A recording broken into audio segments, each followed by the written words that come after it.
La dernière composante qu'on va parler aujourd'hui s'appelle le contrôle réactif.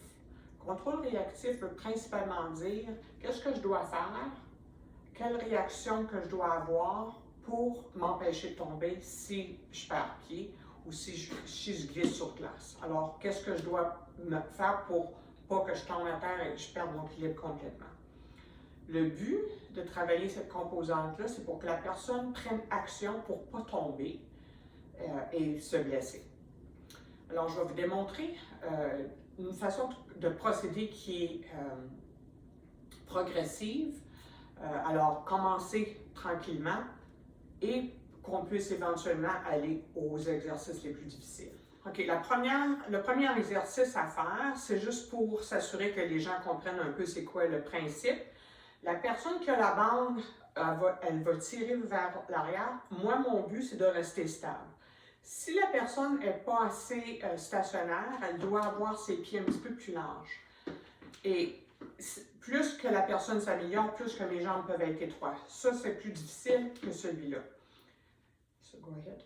So, quand il tire, l'idée, c'est pas qu'il tire tellement fort que moi je tombe, c'est qu'il tire assez pour que je dois contracter les muscles de mon tronc pour faire l'exercice. Une fois qu'on l'a fait de ce côté-là, il prendrait la bande, il irait de l'autre côté, il ferait le même exercice. So, go on that side. Alors, là, quand il tire, le côté qui travaille, parce que je dois me soutenir, c'est ce côté-là. Vas-y. Et plus que je deviens forte, plus que mes jambes, je peux les rapprocher ensemble.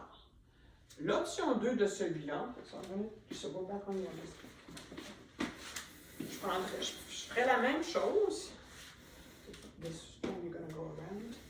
Je ferai la même chose, mais je mettrai mon pied en fente. Là, j'ai la chaise pour me tenir. Okay, go ahead. Et c'est le même principe, mais il se déplace un petit peu. Là, à cause du mur. Okay. So, c'est pour ça que la chaise est là. S'il tire trop, moi, je vais perdre l'équilibre. Et c'est de travailler. Là, il ferait le tour de mon corps. Okay. Là, je pourrais changer. On ferait ça pour à peu près 15-30 secondes. Et ensuite, je ferai la même chose de l'autre côté en changeant la jambe qui me supporte. Et ça serait le même exercice. Le dernier mouvement, une autre idée, cette fois-ci, je n'ai pas besoin de la bande. Je vais mettre la chaise en avant de moi parce que le mur est trop proche.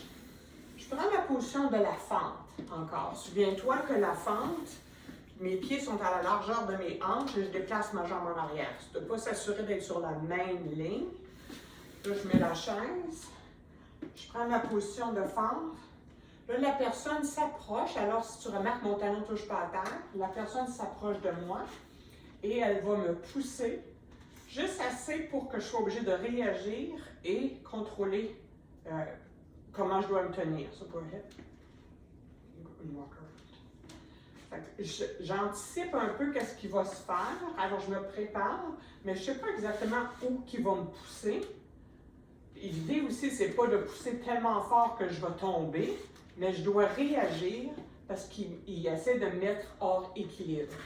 Alors, le travail, c'est vraiment comment on réagit pour ne pas tomber, pour renforcer notre tronc et se mettre un peu plus fort. Alors, cette composante d'équilibre s'appelle contrôle réactif.